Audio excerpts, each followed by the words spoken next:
Number one, disputed, is Fushimi Inari.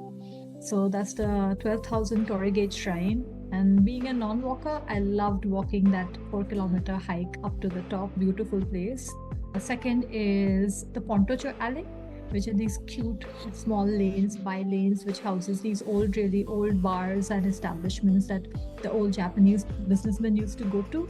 It has some lovely, very cozy and quaint Japanese local stores from which you can experience the way they make their food in the open kitchen, and then you have it right in front of them. So Pontocho Alley for his vibe. And then Kyomizu-dera Temple, which is right on the hilltop, gives an amazing views of the city. It would be more beautiful in a sakura season or during autumn.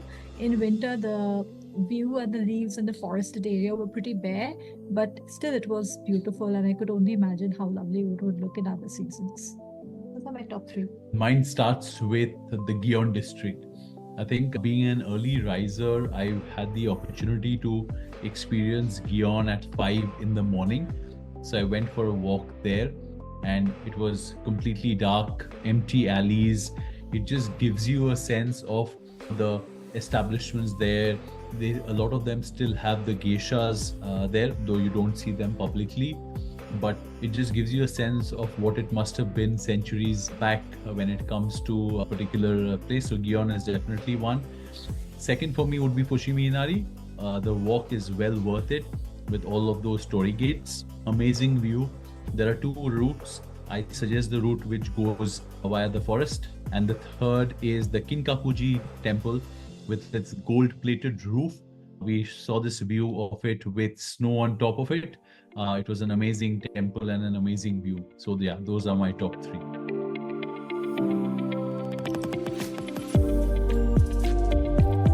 Number one would be the Harajuku Lane.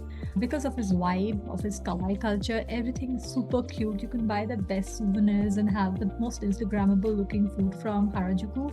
It's a vibe in itself. It's super crowded all the time, but once you're part of the crowd, you tend to enjoy it. Second would be the Tokyo Skytree. We really went high up to get an aerial view of the city, and it was well worth it. And beautiful auditorium, and you could take lovely photos of the skyline and the city itself. So that was something I really enjoyed. I wished we were there during sundown. It must have looked really great. And the third would be, it's not an attraction, but can I just say that Don Quixote, the local store, is an attraction in itself. It's 5 stories, and you get everything there. Is your one-stop solution to all your shopping needs. There's not a single thing that you cannot get in that store. We went back there thrice. First to just take a peek, second time to shop, and third time because the second time we left out some things thinking it's too much, but we went back again the third time to pick everything up again. You need to visit it to experience it and get all your Japanese goodies. Yeah, for me, the top 3 would be firstly the Sensoji temple, a very beautiful temple. The walk is amazing. You've got shops lining the streets as you go up to the temple. So the Sensoji shrine is certainly one of the top 3 things I would recommend in Tokyo, followed by Shibuya, the world famous Shibuya crossing, and the madness of the cars and the people in that one crossing where you've got cars going at breakneck speed, then people crossing, taking pictures, people in Mario Karts driving there. So Shibuya crossing was certainly up there. It's a different vibe of Tokyo city itself. A contrasting vibe of Tokyo that you get is at the Meiji Jingu Shrine, which is in a slightly more forested area, a quieter path, a quieter way to get to one of the most popular shrines there. So Meiji Jingu would be the third one I would suggest as the top 3 things to do in Tokyo.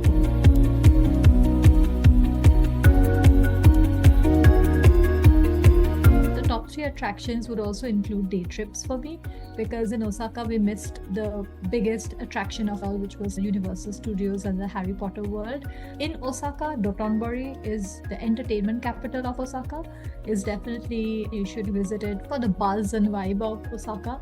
So basically huge shopping lanes, huge number of eateries all along the Dotonbori Lake, the canal rather. So it's a very buzzy and vibey place to Take spend a your photo in evenings. front of Glyco, the running man, which is the popular Instagram spot as well. Yeah, so photo op.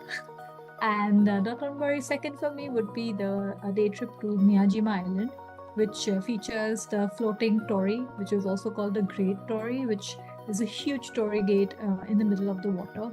So people go there to experience it and feel the place because it's a beautiful island. And just apart from the torii gate, there's so much more to that island. The Japanese bridge, the walking trails, the cozy cafes. There's also another pagoda on top of a hill, which we didn't get to see, but yeah, it's there. So definitely Miyajima Island, which is a short day trip from Osaka. You have to go via Hiroshima. And the third would be a very small and cute day trip to Kobe to experience the food. So we went to the Chinatown district of Kobe, which was a big lane full of food shops, not so much souvenirs. We really had our fill. We ate all day long from the famous Kobe beef and ended our day with a beautiful dessert, like a custard dessert at a very small hole in the wall restaurant. So yeah, that would be my top three from Osaka. For me, I have to agree with Miyajima. I think that day trip from Osaka is a must do. So that's definitely in my top three. The boat ride there, you get to Hiroshima and it's a boat ride. You got free roaming deer everywhere in the park as well who come up to you. Be careful, they might snap at your bags if you're carrying any. But they allow you to pet them and take selfies with them. Yes. But it's a beautiful little island.